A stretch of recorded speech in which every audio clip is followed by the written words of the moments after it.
Okay, I cleaned this mess a little bit up so it looks a little bit, oh yeah, oh, look at my snacks.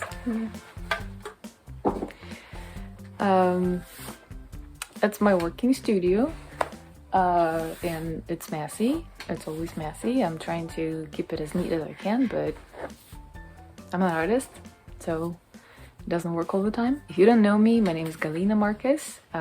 Welcome to my art studio, and this is like a real deal.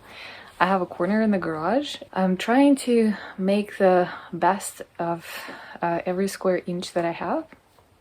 And today I was going to talk a little bit about how I make this work with no money to invest in my art practice.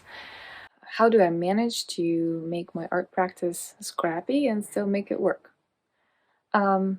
So there are a few things that I can talk about. First of all, I'm a new artist. I've been doing it full-time for a little over a year. And I left my 9-to-5 job, so I don't have spare income to pay for a lot of art supplies, and you know that a lot of professional art supplies can be expensive. They are expensive. They're expensive, and I just can't afford everything, right? I spent a year trying to figure out the best ways that work for me personally, to spend as little as I can and continue working as comfortably as possible and produce art that I am proud of. Okay, so let's start with the studio space. It's a small corner in my garage. It's basically 4 feet by 6 feet. I have a desk behind me that I built myself. So this used to be a storage corner, and the desk is like a huge piece of solid wood sandwiched between two pieces of plywood kind of thing. I'm not sure what it is, but it's really heavy and it's really sturdy, and it used to be a storage shelf. And it's big. It's like 3 by 5 at least.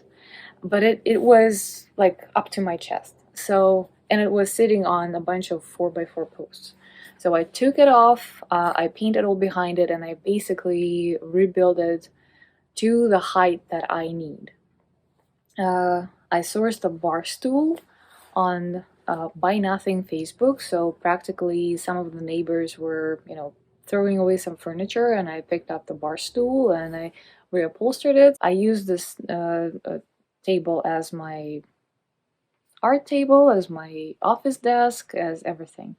So the desk surface, the desk area, I told you what it is. The construction behind me is another piece of discarded furniture. It used to be someone's computer desk. Do you remember those computer desks with like mounted shelf on top? So I took the top of the desk, I mounted it on top of my storage shelving desk area.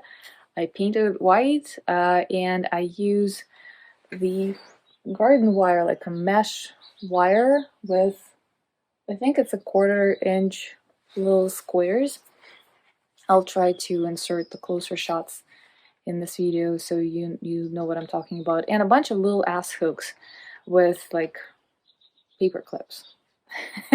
And I hang all my paint tubes over there. Find creative solutions with things that you have on hand, or you can source secondhand or thrift. I like buying things secondhand, and I'm always on the hunt for anything that people are trying to get rid of, if that's gonna work for me. Facebook groups like Buy Nothing, where I live, we have Buy Nothing group where it's practically virtual swap meet on Facebook. So that's one way I am sourcing things. Like if I see that someone is giving away, I don't know, some paint supplies, brushes, leftover acrylic paints, I'm trying to grab it because, sometimes people are starting a hobby and they're not like they're not interested in that anymore after a month or two, and it happens to all of us. I am trying to do that. I like all of my friends pretty much know that I always accept art supply donations. I got a lot of canvases like this. What else did I thrift? My easels. I love painting vertically. I have a really sturdy metal floor standing easel. I got it for free. Another a tabletop easel. It's the normal professional H-frame easel, adjustable angles, adjustable height, everything. But it's tabletop. It's wooden. I got it on the travel. I think we were traveling to Idlewild or something, and I just popped at the thrift store to see what they have, and they have that easel for $8.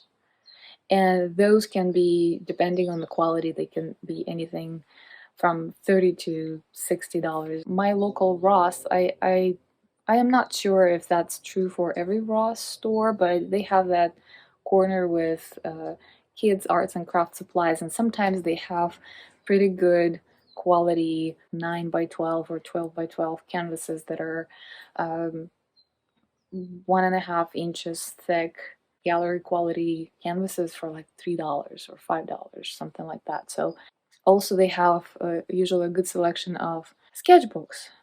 Sketchbooks can be expensive as well. I am trying to repurpose things like old cabinet doors and drawer bottoms. Those can make a pretty cool panels, especially if they have some cute trim around it. Kind of makes it almost a built-in frame situation. It's kind of a cool process because you have to you get to take an old thing, deconstruct it, reimagine it, use it for something new, and then incorporate it in your home, and it's now a new beautiful thing instead of old and crappy thing, right? The drawer bottoms. I mentioned the drawer bottoms.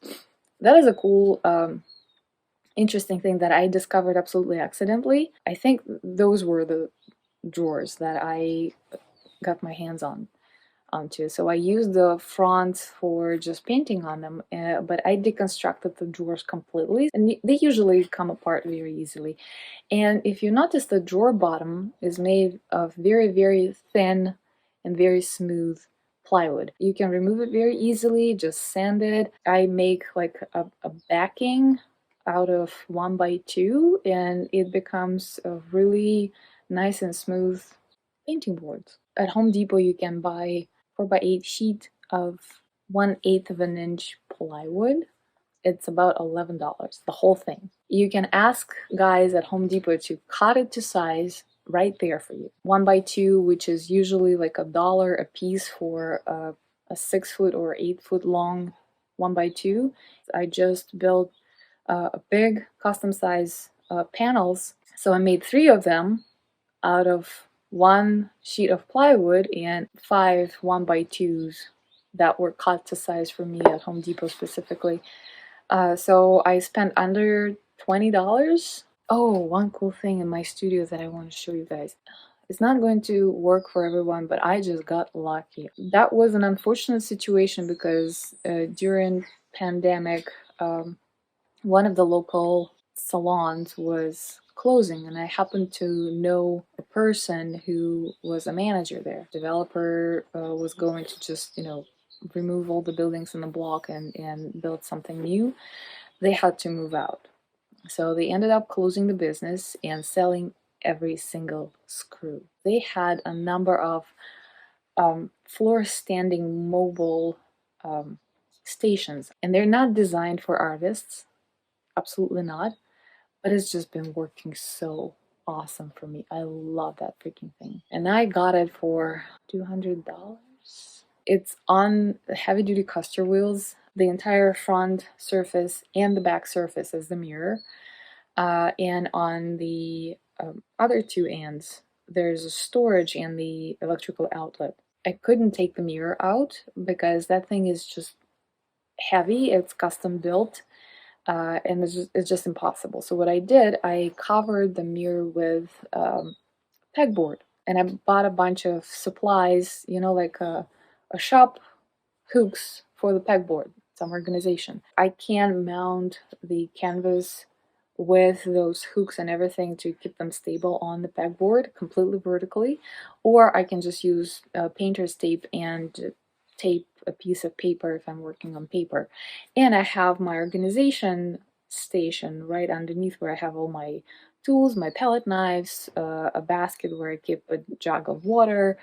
And it's been working awesome. I have one drawer full of pencils and pastels, another drawer full of those little tubes with acrylic paints. I have like a top section where I can keep the canvases up to a certain size. It does have like a heavy duty wire that is coming from underneath, and I can just plug it, and there's a socket right inside the storage area if I need to, I don't know, plug additional lights or charge my phone while I'm working or something like that. So I've been rambling for 30 minutes now. And just so you know, it's extremely intimidating. I have tried YouTube probably a couple times. I thought that if you are a young artist, seeing that you are not alone who is trying to be scrappy while running your full-time art practice, trying to reduce overheads, yeah, you are not alone. I'm pretty sure that there are lots of artists, even though when you click on a lot of YouTube videos, artists are trying to tell you that you absolutely need to use that pen or this kind of ink or this kind of paper because that just gives you the, like, you're a professional if you're doing this. And I agree, they're just not telling you where they cut the corners, because we all have to cut the corners, right? And if you do need to invest in the good quality paint, good quality ink to make your art look professional, but you don't have a lot of budget for anything else, you still can go around things and yeah, be just creative about it, right? So I hope that was useful. Sorry for rambling. I hope to see you guys again. All right, bye.